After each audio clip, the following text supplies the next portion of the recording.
A very good evening to you and welcome to RTV News with me, Fiona Mbawazi. Now, this Monday, President Paul Kagame received the credentials of 4 new ambassadors, and all new envoys said they are going to work to boost the bilateral ties that exist between their respective countries. And Rwanda Sessionary kicks off tonight's edition with that story. The new ambassadors to present their credentials to the president will be representing Switzerland, Pakistan, Thailand and Venezuela. The President and I, as the representative of the Swiss government, have agreed that we will do everything we can to still strengthen the ties that unite our two countries. And we have also discussed some issues, of course, economic cooperation, which can be improved and hopefully will be improved, but there are also the cooperation in the field of digitalization, in the field of financial services, and there is a third element that we discussed and where we will try to explore also common interest is the interest of Rwanda to become an international conference center. You know that Switzerland is one of the established global conference centers, and that of course could also be an interesting topic to discuss and to seek ways to cooperate, because we have every interest in having allies here on the African continent. And again, I think Rwanda is a natural ally of Switzerland given the many commonalities that we have. Pakistan's new High Commissioner in Rwanda has pointed out that there is much to do in order to fully exploit the trade potential between the two countries. The existing trade figures are far below the potential. It's hardly slightly over 30 million between Pakistan and Rwanda. One of the important part of opening a resident High Commission is that there is great potential of strengthening our commercial and trade relations. Rwanda is an important country. It's socio-economically so strong, ease of doing business. Rwanda's status is globally recognized. Rwanda is the main producer of tea and coffee, and we need it. And textiles, pharmaceuticals, agricultural machinery, cooperation in the field of international war on terror. We can share our experiences and our expertise. The new envoys from Thailand and Venezuela noted that their respective countries have a rich history of diplomatic relations with Rwanda and that they intend to build upon it to further bolster those ties. During the 34 years of our diplomatic relations, we have a very cordial relations. So far, we have signed 2 agreements with Rwanda. One is the MOU on ICT, another one is bilateral air service agreement, which is a very good start. I believe that these are the 2 areas that we can further strengthen our cooperation. We are celebrating the 40th anniversary of the relation of Venezuela and Rwanda. Very good relation, cordial relation, broader relation, but the situation, the global situation, the difficulties in the South need that we continue improving. With the exception of Pakistan's new High Commissioner, who will be based in Kigali, all the other envoys will have residence in Nairobi, Kenya. Now, on Monday, the plenary sitting of the Chamber of Deputies adopted the law determining the state finances for the year 2021-2022 fiscal year. Professor Omar Mnyaneza, who is the chairperson of the Parliamentary Standing Committee on National Budget and Patrimony, explained that as stated in the draft law, the budget for the country, which is for the year 2021-2022, increased by 9.8% as compared to the year 2020-2021. Pharmacists in the city of Kigali say they continue to see more and more people coming to them with respiratory illnesses, including cough and flu, some of whom claim to have relatives infected with the COVID-19 virus and are being treated from home. They are now advised that such people should go for testing to see if they have not been infected with COVID-19. Sam Kalisa with the details. The Ministry of Health says as days go by, the number of COVID-19 infections and death continues to rise. Except those who are found positive during mass testing programs, health authorities say many others are infected but do not know their health status. Pharmacists say that at the time, many people with respiratory illness like flu continue to increase.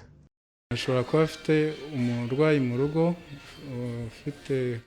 of them have COVID-19 patients at home, and they have some symptoms as well, like flu, cough, and others. So we advise them to go for testing immediately because they might be infected as well.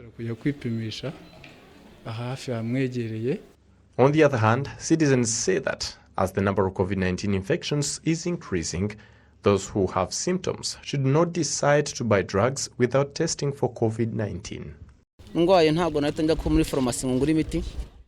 I cannot immediately go to the pharmacy when I'm not feeling well. I'd rather go to the hospital for testing. If people decide not to go to the hospital, the numbers will continue to rise because I might visit a person knowing he or she has another disease, yet it's COVID-19. Then I might infect them or get infected. Habyarimana Flandry, who heads the Rwanda Community Pharmacists Union, says that flu medicine can be bought from pharmacies without consulting the doctor, but advises that cough medications shouldn't be taken without consulting the doctor. However, he says that as COVID-19 surge continues, taking medications carelessly might cause other problems.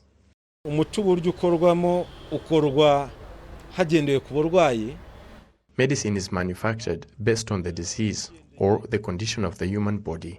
Medicine itself contains toxins and thus has to be taken under the doctor's approval. When consumed carelessly, it might even cause death. So people should stop taking medicines whenever they feel not okay. The other thing, medicine should be taken in proportion to one's age.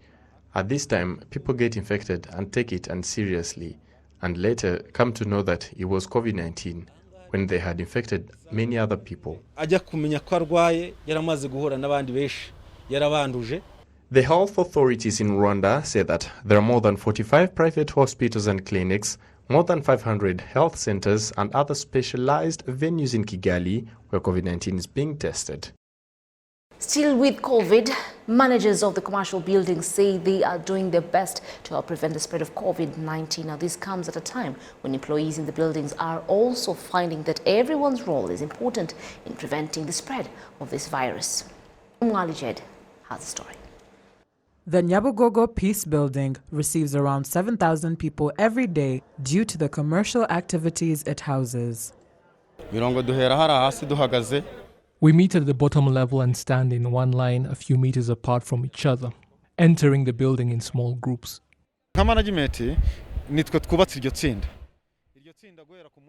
As the administration, we have built a group, a team led by them to each zone to monitor and cooperate with more than 38 volunteers. We have set up. There is also national police.